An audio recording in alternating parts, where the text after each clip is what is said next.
Hey everybody, this is Dave from AskUncleDave.com. Today I'm going to talk to you about the Aura Live Media Streaming Box. This is not to be confused with the Aura HD. That's a totally different product from a totally different company. This is made by Aura Media, located in Oregon, USA. It's about a month old. It was released to the public on December 23rd, 2015. I had it for about a week. I threw everything I could at this, and I gotta tell you, it performs wonderfully. With the Aura Live, you're going to get a full-fledged Kodi Media Center. I'm talking repositories, plugins, add-ons, all that great stuff you expect with a full-fledged Kodi Media Center. It's running Ishingard 15.2 out of the box, but I've side-loaded the Jarvis Kodi, and it works just great on this device. Speaking of side-loading, it is fully rooted, meaning you can get to the deepest folder inside of the OS, and that just opens up tons of potential for what you can do with this gadget.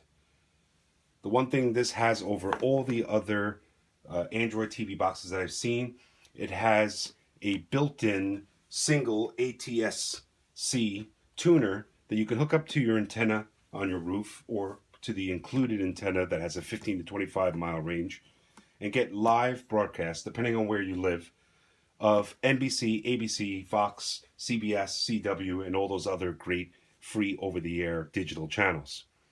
If you have a micro SD or a USB hard drive and it's formatted to FAT32 or NTFS, you can record all of your broadcasts so that you can watch them at a later time. Fast forward, rewind, pause, play, all that great stuff. It has a program guide that's transmitted from the broadcast towers, 2 to 5 day program guide, so that you can pick and choose what you want to watch presently or in the near future. The other great thing is that you have a full-fledged browser. It's the ASOP stock Android browser, but I've sideloaded and downloaded from the Google Play all Android browsers like Firefox and Chrome, and they work just great on this device. It has AirPlay and Miracast, so that you can use your mobile devices, your tablets, even your PCs like OS X and Windows, as well as Android operating system on your mobile devices and also iOS. And you can send over or cast over all your videos and your music and everything, and as well as mirror those screens right on the screen of your big TV. Now, if you know anything about my channel, I have tons of videos that I download, tons of TV shows and movies that I download, store them on NAS's, on my Plex server, as well as my Airport Extreme and all that. And I can pretty much use the features in here, the DLNA and all that stuff, to get all access to all that media right on my big TV here.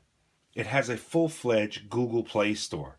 So you'll get everything that you can get with KitKat, and that's what this is running off of. It's an Android KitKat. But in the next couple of weeks, they're going to be adding Lollipop to this, so that you're going to get more of a media type of device that works better with those apps that you can install. Now, as a side project, if you're interested in the Linux Yocto distribution, you can run it on this device that's on the side. You can load it on there because this is a fully open product. So we're going to unbox it now, and I'm going to show you all the other features that you can do with this, as well as see what it takes to get all this stuff running. It's a great device, and I hope you stay tuned for it. So here we have a great product. You could stream from many different advantages. The other thing is you can put on apps, and there's some preloaded on here like Netflix, Sling Media, Amazon, all those great media streaming services. So here is the Aura Live itself. Of course, it's covered in plastic. Everything is in bags, but I opened it up to use it. Now on the back here, you're going to see 2 antenna ports. So one, you hook up your antenna from your roof right into there. And then you can also output it to your TV if you still have the old coax connection in the back of your TV. Otherwise, you're going to connect it with an HDMI. It has optical out, so that's great. Here's the power supply. It is Bluetooth. It has Wi-Fi, And you can also hook it up with an Ethernet cable. This is like audio out, so you can use a 3.5 millimeter and hook it to stereos and things like that. On the side here, we have a micro SD slot, as well as 4 USB 2.0s on here. And you can connect different hard drives to this so that you can record the media of your live TV.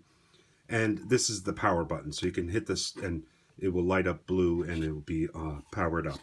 In the front, it's glossy. It's got the Aura Live logo right up on top there.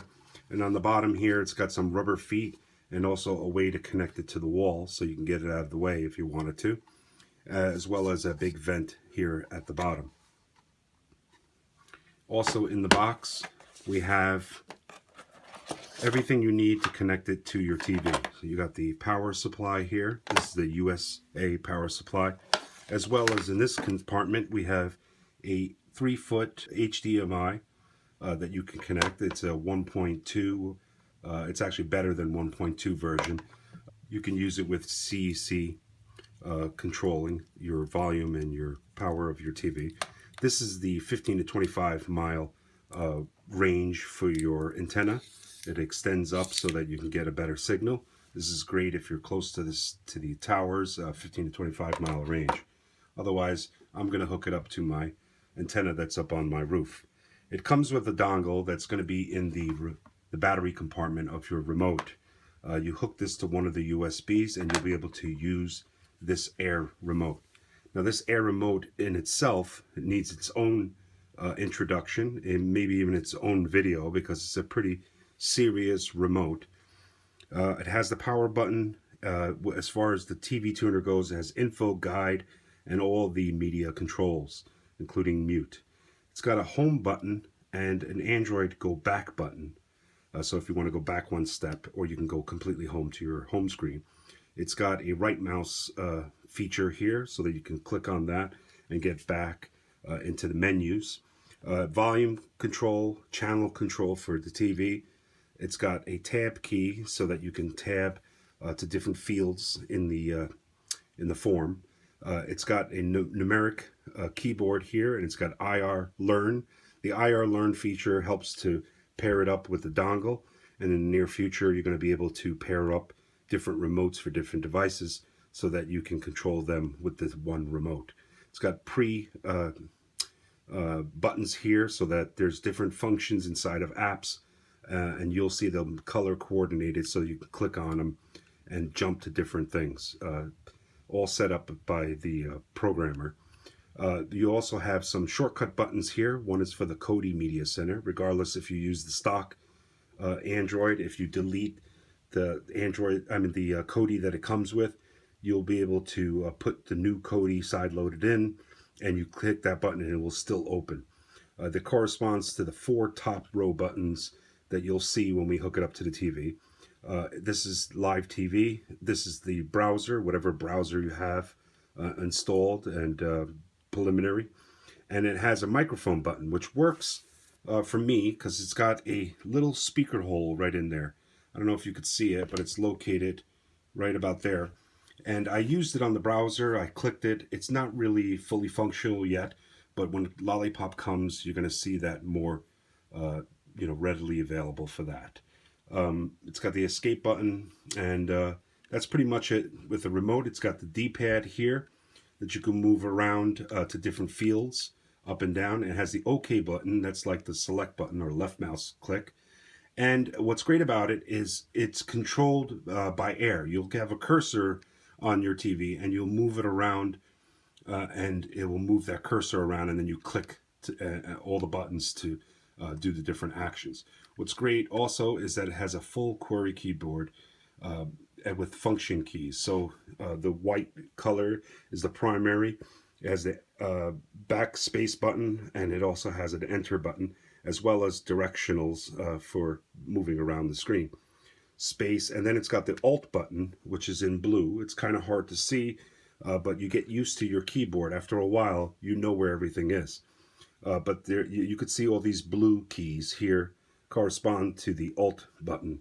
And once you click the Alt button, it will activate the Alt keys, and then you have to physically hit it again to go back to the regular key. So even if you turn the remote back over, you turn it back up, it's still on Alt. You click it to come off of Alt, which is good. Now the other great thing is when you have the cursor involved on your TV screen, you can press this button to freeze it, so that, like, say you're in Kodi. Kodi doesn't work good with the mouse, so you could turn off the mouse feature and then just scroll through Kodi using the directional keys, and then you can always click the mouse and have the cursor on the screen, and even click things in Kodi that way. But I find it easier to move around Kodi with this D-pad, or whatever this pad is called. Now the other great thing is when you have the mouse up on the screen and you flip over, the mouse stops doing what it's doing, so that you won't accidentally hit buttons on the bottom. And when you're doing all the features here, you can click all these buttons you want and nothing will happen, because it knows that it's upside down. Once you flip it back over, all these keys function up again, and that's great. And it has the power button here, if I forgot to mention that. So this is a great remote to have with this unit, because it makes it more like a PC feel. Also, you have a user guide in here, which will give you all the features and everything of the remote, as well as teach you a little bit about their Kodi Media Center and settings and updates and things like that.